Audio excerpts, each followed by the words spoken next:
Hello बच्चों, let's read this question. The question says, assertion if electric field in xy plane is given by E vector is equal to yi cap plus xj cap, then equipotential curve is given by xy is equal to constant. Reason electric field may not be perpendicular to equipotential surface, curve या line. Option first, both assertion and reason are correct and reason is the correct explanation of assertion. Option second, both assertion and reason are correct, but reason is not the correct explanation of assertion. Option third, assertion is correct, but reason is incorrect. Option fourth, both assertion and reason are incorrect. तो इस question के अंदर हमसे क्या बोला गया है, assertion में हमें दे रखा है कि इलेक्ट्रिक फील्ड जो है एक्स वाई प्लेन के अंदर वाई आई के प्लस एक्स जे के इक्वल है।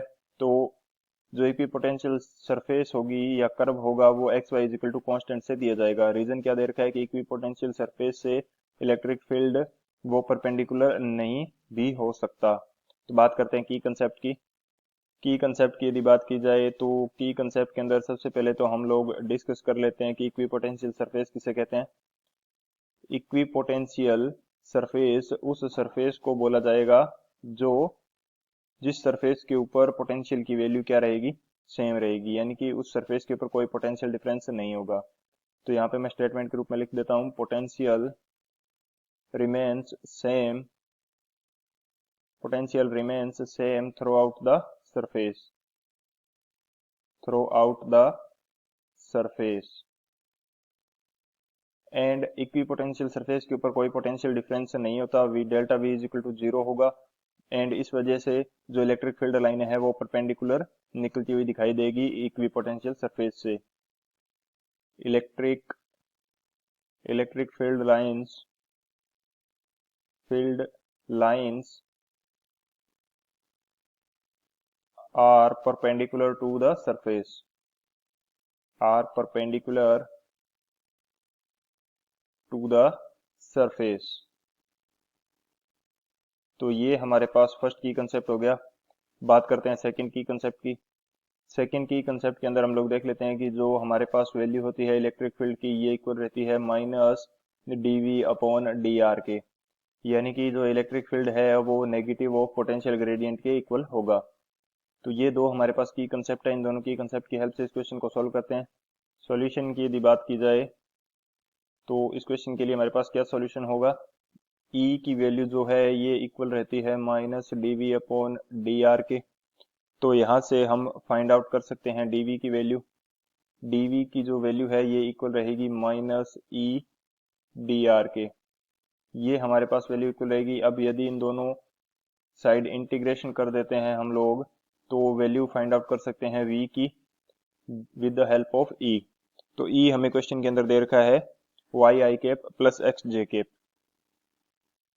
तो यदि मैं यहाँ पे dv का जब इंटीग्रेशन करेंगे 0 से v के लिए तो ये वैल्यू हमारे पास रिप्रेजेंट करेगी v को, माइनस अब हमारे पास यहाँ पे वैल्यू क्या है, वाई आई कैप प्लस एक्स जे कैप, ये वैल्यू है ई की।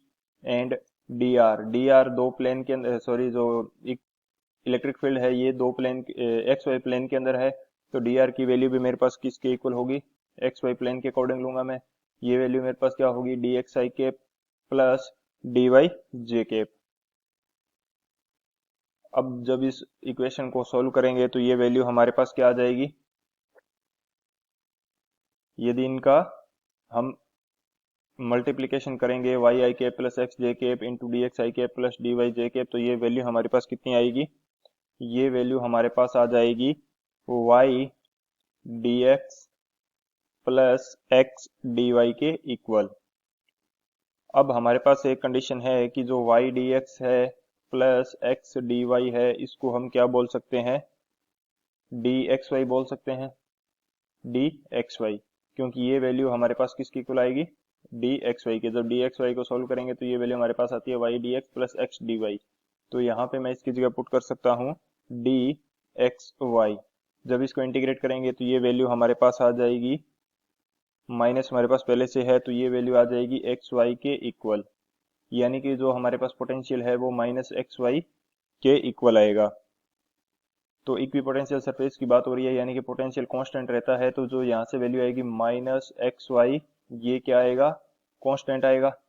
हमें क्वेश्चन के अंदर क्या दे रखा है, असर्शन में दे रखा है कि X Y is equal to constant. So यहाँ से असर्शन हमारा क्या हो जाता है, इनकरेक्ट हो जाएगा, क्योंकि माइनस भी साथ में आ रहा है। सो असर्शन हमारा इनकरेक्ट है। एंड रीजन जो दे रखा है इसके लिए वो भी इनकरेक्ट होगा। रीजन क्यों इनकरेक्ट होगा, क्योंकि इक्विपोटेंशियल सरफेस के ऊपर जो पोटेंशियल डिफरेंस होता है वो जीरो होता है, जिसकी वजह से कोई वर्क डन उस सरफेस पे किसी चार्ज को मूव कराने में कोई वर्क डन इलेक्ट्रिक फील्ड द्वारा नहीं किया जाएगा, जिस कारण से जो इलेक्ट्रिक फील्ड लाइंस हैं वो परपेंडिकुलर मूव करती हैं, यानी कि थीटा क्या होगा, 90 degree. Surface and electric field line के बीच जो एंगल होगा वो 90 डिग्री होगा। सो रीजन भी हमारा क्या है, इनकरेक्ट है। असर्शन हमारा इनकरेक्ट है, रीजन भी हमारा इनकरेक्ट है। तो कौन सा ऑप्शन करेक्ट हो जाएगा, जो ऑप्शन डी है, both assertion and reason are incorrect. So option D is the final answer.